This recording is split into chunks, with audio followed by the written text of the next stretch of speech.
오늘은 본문을 중심으로 십자가의 도라는 제목으로 말씀을 생각하면서 은혜를 나누고자 합니다. 우리는 십자가가 기독교의 상징이라는 것을 잘 압니다. 사도 바울은 십자가와 관계해서 아주 강력한 말을 합니다. 갈라디아 6장 14절입니다. 그러나 내게는 우리 주 예수 그리스도의 십자가 외에 결코 자랑할 것이 없으니 그리스도로 말미암아 세상이 나를 대하여 십자가에 못 박히고 내가 또한 세상을 대하여 그러하니라. 그가 한 말의 의미는 대략 이렇습니다. 십자가는 나와 세상의 관계를 정확하게 정리해준다. 십자가는 내 인생을 바꾸고 나의 세계관과 나의 가치관을 새롭게 만들었다. 나에게는 그리스도의 십자가 외에는 할 말도 없고 자랑할 것도 없다. 십자가는 내 인생의 전부다. 바울이 이 정도 말을 했다고 하면 우리도 십자가에 대하여 좀 더 주목할 필요가 있습니다. 우리도 십자가의 의미를 좀 더 깊이 알아야 합니다. 그리스도께서 십자가에 못 박히신 이유가 무엇인가?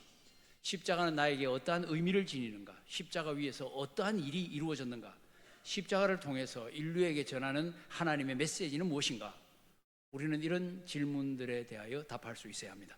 본문은 거기에 대하여 어느 정도의 답을 제공합니다. 본문을 이해하기 위해서 우선 고린도 교회를 한번 떠올려 보시기 바랍니다. 본문 이전의 내용들입니다만 고린도 교회 성도들은 언변과 지식에 부족함이 없었습니다. 그들은 받은 은사도 풍성했고 예수 재림에 대한 믿음도 탄탄했습니다. 요즘 우리가 본다고 하면 탁월한 교회, 탁월한 성도라고 생각할 겁니다. 많은 교회들이 부러워할 수준입니다. 그러한 교회였지만 심각한 문제들을 가지고 있었습니다. 특히 파당 싸움이 교회를 병들게 했습니다. 그들은 베드로파, 바울파, 아볼로파, 심지어는 그리스도파 이렇게 분열이 되어 있었습니다. 이 분열이 복음의 영광을 가리고 있었습니다. 이 분열이 그들을 그리스도의 십자가 정신을 거스르는 교회로 이렇게 만들고 있었습니다. 바울은 그들에게 십자가의 중요성을 강조해야 했습니다. 그래야 교회 됨을 회복하고 성도 됨을 회복할 수 있습니다. 그래야 십자가의 복음을 막힘없이 거리낌 없이 전파할 수 있습니다. 그래서 바울은 교회의 그러한 문제를 간단하게 지적한 다음에 곧바로 십자가의 도에 대하여 말합니다. 그것이 본문입니다. 십자가의 도는 영어 성경을 보면 십자가의 말씀, 십자가의 복음, 십자가의 메시지 혹은 십자가의 설교, 십자가의 선포 등으로 번역이 되고 있습니다. 본문 18절은 이렇게 말합니다. 십자가의 도가 멸망하는 자들에게는 미련한 것이요 구원을 받는 우리에게는 하나님의 능력이라. 이 말씀을 유심히 보시면 이 분위기가 심상치가 않습니다. 십자가의 도가 어떠한 일을 행하는가? 십자가의 도는 멸망과 구원을 나눕니다. 믿는 자와 믿지 않는 자를 나눕니다. 십자가의 도는 멸망받는 사람에게는 미련하게 보입니다. 그러나 구원받는 우리에게는 하나님의 능력입니다. 십자가의 도가 어떤 사람에게는 바보 같은 소리로 들립니다. 그러나 믿는 자에게는 구원의 기쁜 소식으로 들립니다. 하나의 십자가 메시지가 서로 전혀 다른 반응을 일으킵니다. 서로 전혀 다른 결과를 가져다 줍니다. 십자가는 인간의 영원한 운명을 서로 완전히 다른 둘로 나누어 버립니다. 본문이 보여주는 대조를 다시 한번 보십시오. 본문은 십자가의 도를 받아들이는 쪽과 십자가의 도를 거절하는 쪽으로 대조시킵니다. 본문은 하나님의 지혜와 세상의 지혜를 대조합니다. 십자가에 못 박힌 그리스도가 유대인에게는 거리끼는 것, 그러나 부름받은 이들에게는 하나님의 능력이라고 대조시켜 말합니다. 십자가의 도가 헬라인에게는 미련한 것, 그러나 부르심을 입은 자들에게는 하나님의 능력, 하나님의 지혜라고 대조를 시킵니다. 십자가의 도가 이렇게 모든 인간을 둘로 나눕니다. 십자가의 도는 십자가 위에서 이루어진 구원의 기쁜 소식입니다. 그러나 아무리 기쁜 소식도 그것을 거절하면 더 이상 기쁜 소식이 되지 못합니다. 오히려 그 거절한 것 때문에 심판을 받습니다. 죄의 값을 치러야 합니다. 십자가 복음은 그렇게 구원과 심판의 선을 그어버립니다. 십자가 복음은 결코 중립지대를 용납하지 않습니다. 복음은 마치 불치의 병으로 죽어가는 환자가 있을 때 그 사람을 살려낼 수 있는 유일한 명약과 같습니다. 그 약을 먹으면 살고 먹지 않으면 죽습니다. 만약 그 병으로 죽는 사람이 있다면 약이 없어서가 아니고 그 약을 먹지 않아서 죽는 겁니다. 약 먹기를 거절해서 죽는 겁니다. 복음이 그런 것입니다. 복음은 인간에게 구원의 길을 열어줍니다. 그것은 유일한 구원의 길입니다. 이 길을 믿음으로 받아들이고 따라가면 구원을 받고 거절하면 멸망합니다. 십자가의 도는 인간에게 영원한 생명을 주는 완전한 명약입니다. 그러나 그 명약, 아무리 그것이 명약이라 할지라도 그 약을 먹지 않는 사람은 영원한 죽음에 처해집니다. 정말 십자가의 도는 좋은 것입니다. 그런데 왜 사람들은 이 좋은 십자가의 도를 거절합니까? 왜 사람들은 천국 가는 길을 거절하고 지옥 가는데 계속 머물고 있습니까? 왜 이 도를 외면합니까? 왜 애써서 생명의 길을 설명해 주어도 믿지를 않습니까? 왜 멸망길을 계속 고집합니까? 고린도 교회를 보면 그들의 교리적 주장이 잘못되어서가 아닙니다. 그들이 십자가 복음을 따라 행하지 않았기 때문입니다. 파당 싸움과 같은 비복음적인 그들의 언행이 자기 교회의 매력을 없애버렸던 겁니다. 그들은 바울이나 아볼로 같이 탁월한 스승에게서 배웠습니다. 그러나 그 영광스러운 배움을 자기들의 잘못 때문에 싸구려처럼 보이게 만들었습니다. 그들은 은사는 넘쳤지만 사랑이 없었습니다. 지식은 많았지만 이론뿐이었습니다. 재림신앙은 확실했지만 재림에 대한 준비를 하지 않았습니다. 그 때문에 그들은 복음의 영광을 나타내지 못했습니다. 그들이 가진 가장 치명적인 문제는 십자가를 붙들지 않은 겁니다. 그들은 기본으로 돌아가야 했습니다. 십자가로 돌아가는 것 외에는 문제 해결의 길이 없습니다. 십자가의 도 외에는 상황을 되돌릴 길이 없습니다. 본문은 이렇게 말하는 셈입니다. 십자가의 도가 생명이다. 고린도 교회의 문제도 십자가의 도에 대한 불분명함 때문이다. 교회는 십자가의 도를 회복해야 한다. 그것이 교회가 살 길이고 문제 해결의 핵심이다. 고린도 교회도 예외가 아니다. 맞습니다. 교회가 십자가의 도를 놓치면 큰일 납니다. 온 세상이 타격을 입습니다. 왜냐하면 교회가 십자가의 도를 붙들고 그 교회가 십자가의 도를 외쳐야 하기 때문입니다. 교회가 아니면 그것을 외칠 기관이 세상에 없습니다. 본문에 의하면 세상은 그렇게 해서 외치는 십자가의 도도 거절을 합니다. 세상은 십자가의 도를 이해하지 못합니다. 받아들이지 못합니다. 본문에 지혜 있는 자, 총명한 자, 선비, 변론가들이 나오는데 이들은 세상의 대표적인 지혜자들입니다. 그 지혜를 가지고 십자가의 복음을 깨닫지 못합니다. 교회 유치부 아이들도 즐거워하며 노래하고 암송하는 요한복음 3장 16절 말씀을 이해하지 못합니다. 그들은 이 말씀이 왜 생명의 말씀인지 알지도 못하고 받아들이지도 못합니다. 그것은 단순히 이해의 문제가 아닙니다. 단순히 지식의 부족만을 뜻하는 것도 아닙니다. 머리가 나빠서도 아닙니다. 문제는 그 유한한 자기 머릿속에 하나님을 가두어 넣으려고 하기 때문에 안 되는 겁니다. 내 머릿속에 들어오는 하나님만 이해하겠다는 겁니다. 그러니까 하나님을 자기 수준으로 이해하려고 하니까 하나님이 들어오실 리가 없죠.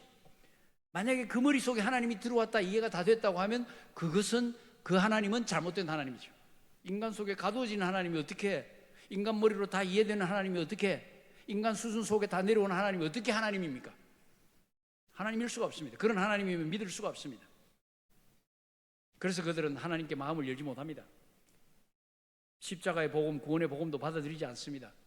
이것이 유일한 구원의 길인데 하나님이 선물하신다고 해도 하나님께 고마움도 느끼지 못합니다. 그러니 하나님과의 인격적인 관계도 불가능합니다. 하나님과의 교제 같은 것 상상도 할 수 없습니다. 그 결과 인간을 구원하실 수 있는 분은 오직 하나님이신데 그 하나님이 주신 복음에 대하여 마음도 닫았고 그 복음을 이해하지도 못하고 그러니 복음을 거절하는 것 외에 다른 길이 없습니다. 그래서 그들은 하나님의 생명에서 떠나 있는 상태일 수밖에 없습니다. 그런 상태이면서 인간은 스스로 지혜가 있다고 생각합니다. 스스로 구원의 길을 찾을 수 있다고 생각합니다. 인간은 자기가 생각하는 그 길을 계속 가다가 보면 답이 나올 거라고 생각합니다. 반드시 예수를 믿어야 된다는 그 말을 들으면 뭐로 가도 서울로 가면 된다고 대답합니다. 그렇다고 그들에게 확신이 있는 것도 아닙니다. 아무 확신도 없이 그저 달려가고 있을 뿐입니다. 멸망으로 인도하는 문은 크고 그 길이 넓어서 많은 사람들이 몰려갑니다. 사람들은 다수가 가니까 괜찮다고 안심하고 따라갑니다. 언젠가는 빛이 비치지 않겠나 고집하면서 어둠 속으로 계속 빨려 들어갑니다. 생명 없는 길, 멸망의 길로 지금도 사람들은 몰려가고 있습니다. 그렇다고 그들이 아무 생각이 없는 것은 사실 아닙니다. 나름대로의 기준을 가지고 있습니다.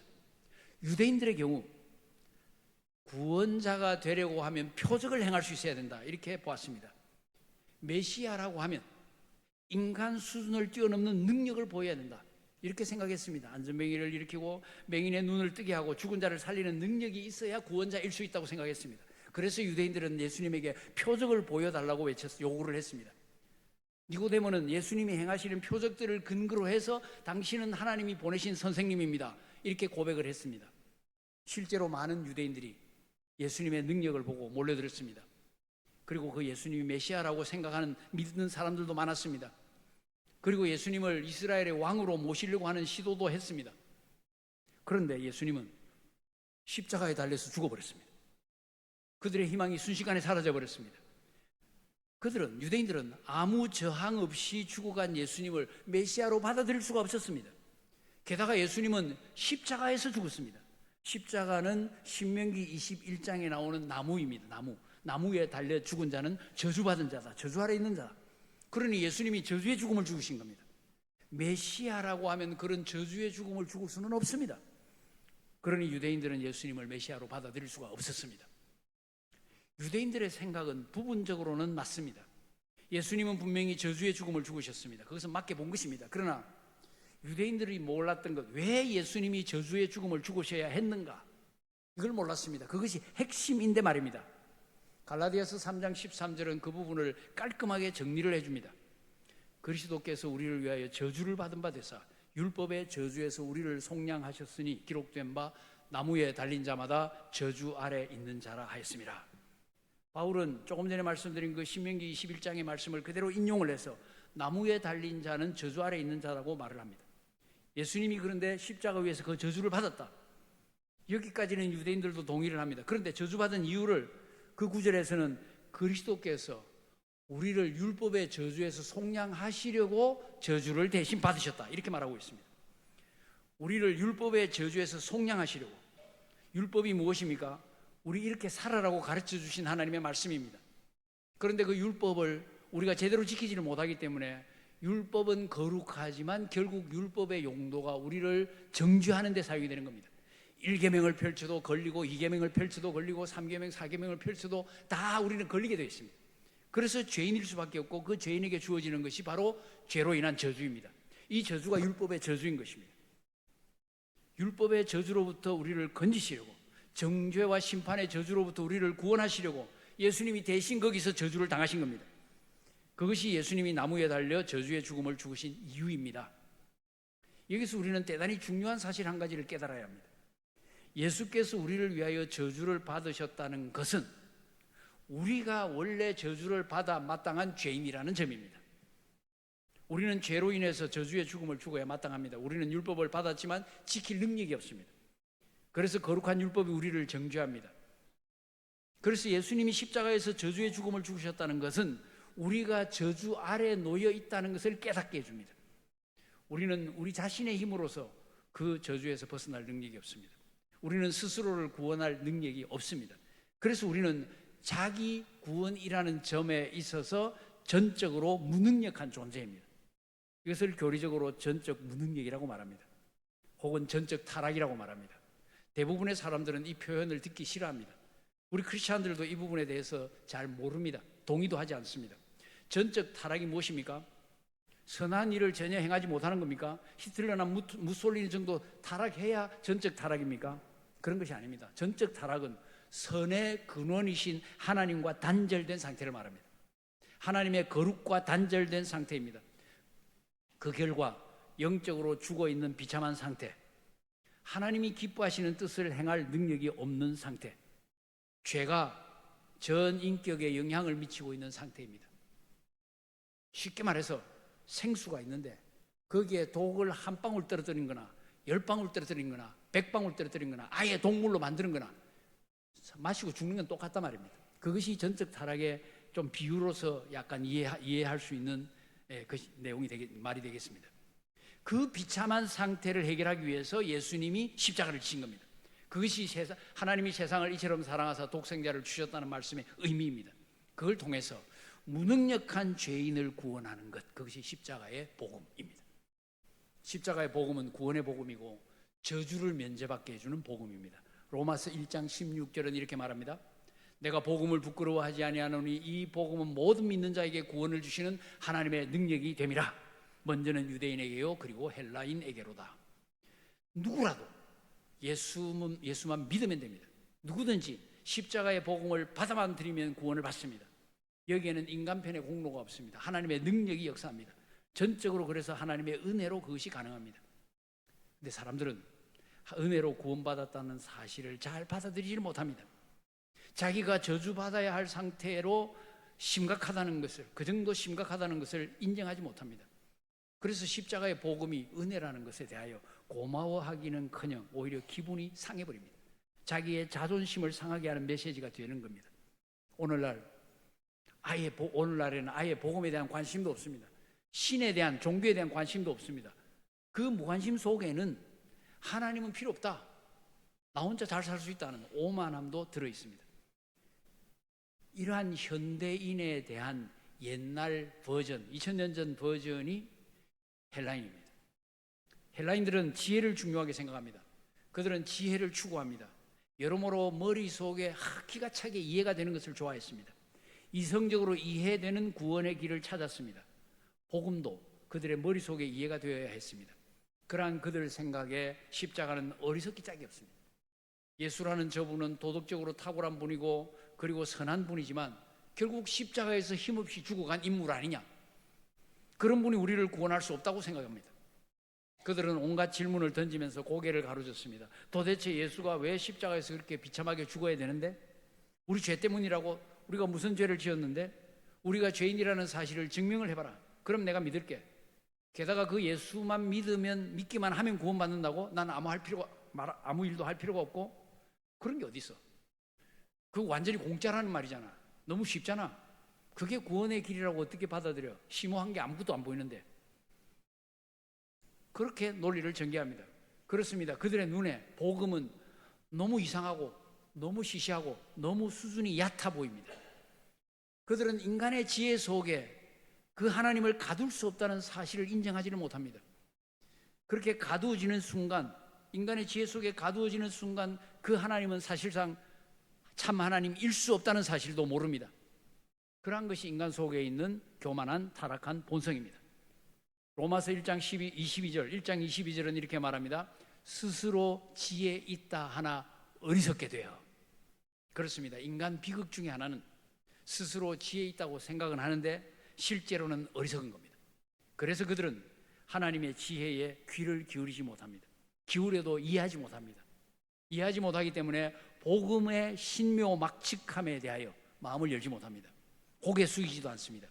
그것이 현대인이고 그것이 옛날 헬라인입니다. 그런데 하나님은 여기서 한 걸음 더 나아가십니다.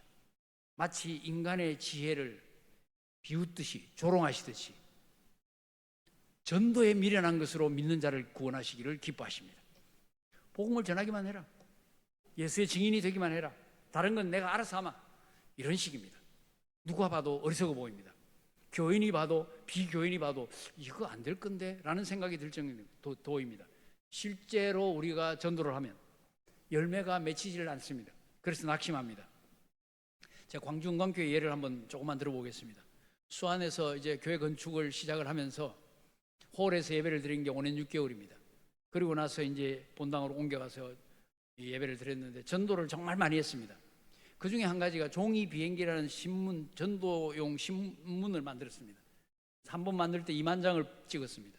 그걸 10번, 11번 이렇게 해가지고 다 뿌렸습니다. 뿌린 게 그러니까 한 20만 장 가깝죠. 모든 성도들이 올 때마다 제가 100% 다 면담을 했습니다. 면담을 하는데 그거 보고 왔다고 말씀을 하신 분은 10명도 안 됩니다. 그러니 이게 20만 장 뿌려가지고 10명도 안 되니까 확률이 2000분의 1도 안 되는 거예요.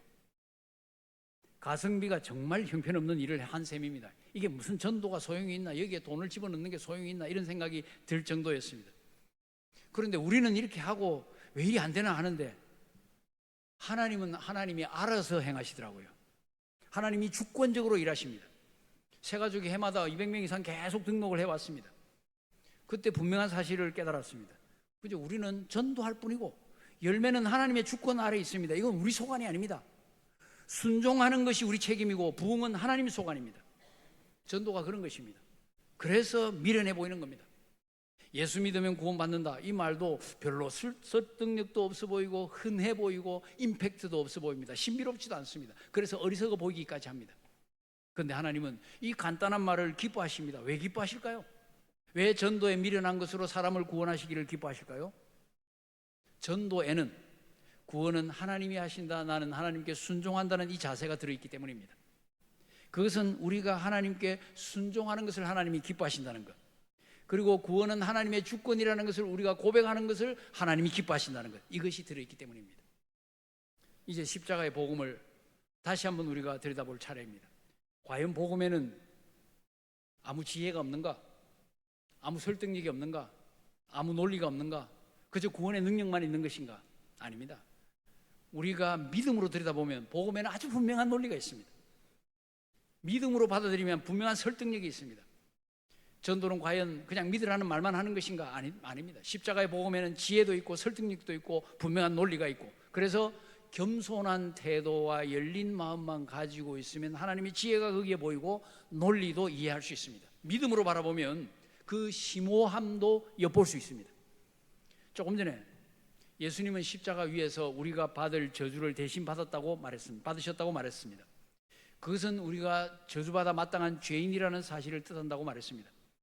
하지만 사람들이 이런 말을 하는 것을 들어보았습니다. 우리도 다른 사람의 죄를 웬만해서는 그냥 용서해 주는데 하나님도 웬만하면 그냥 용서해 주시면 안 되냐? 우리가 죄인이긴 하지만 뭐 저주를 받을 정도로 그렇게 악하다는 생각은 들지 않는데 왜 저주까지 받게 하시나? 게다가 자기 아들 독생자를 십자가 위에서 저주의 죽음을 죽게 하셨는가? 이런 질문들도 가만히 따져보면 인간적인 수준으로 질문하는 겁니다. 우선 죄에 대해서 우리는 일반적인 관점에 묶여 있습니다. 나쁜 짓, 뭐 이런 거 저런 거, 마음으로 짓는 거, 뭐 이래가지고 몇 가지 묶여 있는데요, 성경은 죄를 하나님과의 관계에서 봅니다. 하나님의 말씀에 대한 불순종, 핵심은 이것입니다. 순종과 불순종이 인류를 둘로 나눕니다. 로마서 5장을 보십시오. 한 사람의 순종치 않음으로 많은 사람이 죄인된 것 같이 한 사람의 순종하심으로 많은 사람이 의인이 되리라, 이렇게 딱 나누어 놨습니다. 죄는 불순종의 상태입니다. 불순종의 상태는 하나님의 말씀에 대한 관심이 없습니다. 들으려고 생각하지 않습니다. 그 결과 하나님과의 관계가 단절되어 있습니다. 단절되어 있기 때문에 하나님의 도움을 받지도 못하고 하나님과의 관계도 끊어진 상태입니다. 육신의 생명은 살아있지만 영의 생명은 그래서 죽어있는 상태입니다. 육신의 생명이 육신의 모든 부분에 연결이 되어 있듯이 영의 생명은 영적 부분의 모든 부분과 연결이 되어 있습니다. 영적 자각력, 영적 이행력, 영적 이해력, 영적 정서, 이런 것하고 다 연결이 되어 있는데 이게 죽어 있는 겁니다. 그리고 이 죽어 있는 이 상태의 최종 종점은 하나님의 심판입니다. 심판은 저주의 죽음으로 나타납니다. 저주의 죽음은 지옥의 고통으로 이어집니다. 바깥 어두운 가운데서 그 어둠 속에서 슬피 울며 이를 알게 되는 것, 표현들입니다. 하나님 없이 살았으니 하나님 없이 영혼을 보내게 되는 것, 그것이 성경이 말하는 영원한 불못이고 흑암이고 고통입니다. 영원한 저주입니다. 인간은 그냥 그대로 두면 예외 없이 그 저주를 향하여 가게 되어 있습니다. 그런데 예수님께서 십자가 위에서 그 저주를 대신 당하셨습니다. 하나님과의 단절된 상태, 단절된 고통을 대신 당하셨습니다. 단절이 되었기 때문에, 하나님으로부터 버림을 받았기 때문에 예수님이 십자가 위에서 이렇게 외칩니다. 엘리 엘리 라마 사박다니, 나의 하나님 나의 하나님 어찌하여 나를 버리셨나이까. 이 버리셨다고 되어 있습니다. 완료가 된 겁니다. 예수님은 인간을 건지시기 위하여 하나님께 버림을 받으셨습니다. 인간이 당할 저주를 대신 당하셨습니다. 인류의 죄에 대한 심판을 대신 받으셨습니다. 인간의 죄의 값을 대신 담당하시고 치르셨습니다.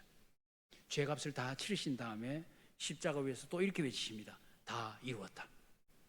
이것은 군대 용어로는 사명 완수했다는 보고입니다. 그리고 이 말은 상업 문서로는 완불되었다, 물건 대금을 다 치렀다, 빚을 다 갚았다, 이럴 때 다 이루었다고 말하는 겁니다. 그 도장을 찍고 계약을 완전히 끝내는 겁니다. 예수님은 다 이루었다는 말로서 성부 하나님께 사명 완료 보고하신 겁니다. 그리고 인류의 죄값을 다 갚았다고 온 세상을 향하여 선언하신 겁니다. 예수님은 완전한 속죄를 이룬 것입니다. 그것이 십자가의 복음입니다. 이로써 인류에 대한 하나님의 심판도 집행이 되었기 때문에 우리는 면제받을 길이 열린 겁니다. 이것이 하나님의 작품입니다. 십자가는 그렇게 해서 하나님의 공의를 충족시킨 작품이고, 다른 한편으로 인간이 이제 그 길을 피하 심판을 면제받고 저주를 피할 길이 열린 구원의 작품입니다. 어떻게 해서? 아버지 하나님이 당신의 독생자를 죽게 하심으로써. 왜 그렇게 했을까요? 인간을 사랑하셨기 때문에, 독생자를 희생시킬 정도로 그 사랑이 컸기 때문입니다. 이렇게 해서 십자가에서 죄에 대한 심판이 이루어졌고, 죄로부터의 구원의 길이 열렸습니다. 십자가에서 하나님의 공의가 분명하게 나타났고, 하나님의 사랑도 입증이 되었습니다. 십자가에서 하나님의 지혜도 나타났고, 하나님의 구원의 능력도 나타났습니다. 하나님은 우리를 향한 열정적인 사랑으로 그 길을 활짝 여셨습니다. 하나님의 마음은 그래서 아마 간절하게 우리를 향하여 이렇게 말씀하실 겁니다. 너희들 이래도 십자가의 복음을, 십자가의 도를, 십자가의 메시지를 믿지 못하겠느냐? 너희들 이래도 나의 사랑을 받아들이지 않겠느냐? 고린도 교회는 그 원리를 재확인해야 했습니다. 그들은 다시 복음으로 돌아서야 했습니다. 다시 복음 위에 서야 했습니다. 그래야 다시 복음의 영광을 회복해야 했습니다. 그 복음 위에 서서 한 믿음, 한 마음, 한 뜻이 될 때 다시 부흥과 회복이 가능해집니다. 그럴 때 하나님의 마음에도 기쁨을 안겨드릴 수 있습니다. 우리도 마찬가지입니다. 지금 우리나라 기독교 교회들 큰 어려움을 겪고 있습니다. 교회들마다 회복과 부흥을 위하여 몸부림을 치고 있습니다. 그러나 무엇보다도 이 십자가의 복음을 회복하는 것, 이것이 급선무입니다. 이 십자가의 복음에 대한 확신으로 충만해지는 것, 이것이 급선무입니다. 교회의 모든 좋은 프로그램들은 십자가의 복음 아래 놓여야 합니다. 교회가 하는 모든 좋은 일들도 복음이 회복될 때 의미를 지닙니다. 그러므로 십자가는 유대인들 생각처럼 단순히 거리끼는 것이 아닙니다. 십자가는 그들의 심기를 불편하게 만드는 걸림돌도 아닙니다. 십자가는 유대인들이 오랜 세월 기다려온 메시아가 누구신지를 보여주는 증거입니다. 십자가는 유대인뿐만 아니라 인류 모두를 위한 최고의 선물입니다.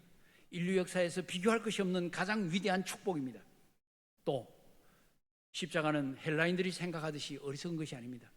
비논리적인 것도 아닙니다. 그것은 하나님의 지혜입니다. 심오한 지혜입니다. 인간의 지혜로는 도저히 생각해낼 수 없는 구원의 길이 십자가입니다. 영생의 길, 빛의 길, 천국의 길, 하나님의 자녀 되는 길이 십자가입니다. 저주 면제받는 길이 십자가입니다. 바울은 이 진리를 발견했기 때문에 우리는 십자가에 못 박힌 그리스도를 전한다. 본문 23절에서 그렇게 말합니다. 그는 이 진리를 발견했기 때문에 십자가 외에는 자랑할 것이 없다. 갈라디아 6장 14절에서 이렇게 말합니다. 그는 십자가만을 드러내기를 원했습니다. 이것을 자기 생의 사명으로 알았습니다. 십자가만이 구원을 위한 최고의 도리이기 때문입니다. 그리고 십자가를 증거하는 것만이 구원의 길을 여는 최고의 방법이기 때문입니다. 표적을 구하는 유대인들에게, 그리고 그에 못지않게 표적을 구하는 현대인들에게 하나님의 대답이 여기 있습니다. 십자가를 보아라. 여기에 너희들을 구원하는 나의 능력이 있다. 십자가를 바라보면 내가 너희들을 구원한다. 지혜를 구하는 헬라인들에게, 그에 못지않게 지혜를 구하는 현대인들에게 하나님의 대답이 여기 있습니다. 십자가를 보아라. 여기에 나의 지혜가 있다. 여기에 나를 아는 길이 있다. 여기에 나의 사랑, 나의 공의와 사랑이 있다. 여기에 나의 심판과 구원이 있다. 이것이 너희를 위한 내가 마련한 구원의 길이다. 십자가는 그러므로 하나님의 지혜의 결정판입니다. 이 하나님의 대답에 귀를 기울이는 성도들이 되시기를 바랍니다. 사랑하는 성도 여러분, 십자가의 도를 정확하게 이해하시기를 바랍니다. 십자가의 복음을 받아놓은 마음속에 심어 놓으시기를 바랍니다. 십자가에서 나타난 하나님의 공의와 십자가에 나타난 하나님의 우리를 향한 사랑을 깨달아 놓으시기를 바랍니다. 십자가에서 구원의 길을 그래서 볼 수 있는 성도들 되시기를 바랍니다. 십자가에서 하나님의 지혜와 능력도 볼 수 있는 성도들 되시기 바랍니다. 십자가를 통해서 하나님의 모든 것을 볼 수 있는 성도들 되시기를 바랍니다. 상황이 어려울수록, 교회의 영광이 떨어질수록 십자가로 돌아가야 합니다. 십자가에서 다시 시작해야 합니다. 찬송가 270장 4절 가사는 이렇게 되어 있습니다. 십자가 단단히 붙잡고 날마다 이기며 나가세. 머리에 멜루관 쓰고서 주 앞에 찬양할 때까지. 이 가사 그대로 십자가 단단히 붙잡고 영광의 멸류관 쓰는 그날까지 승리의 삶을 살아가는 우리 모두가 되기를 바랍니다. 사도 바울처럼 십자가를 자랑하고 전도에 미련한 것으로 사람을 구원하시기를 기뻐하시는 그 하나님의 마음을 깊이 이해하면서 십자가의 도를 전하면서 그렇게 이 땅을 의미 있게 살아가는 복된 성도들 다 되시기를 예수 그리스도의 이름으로 축복합니다.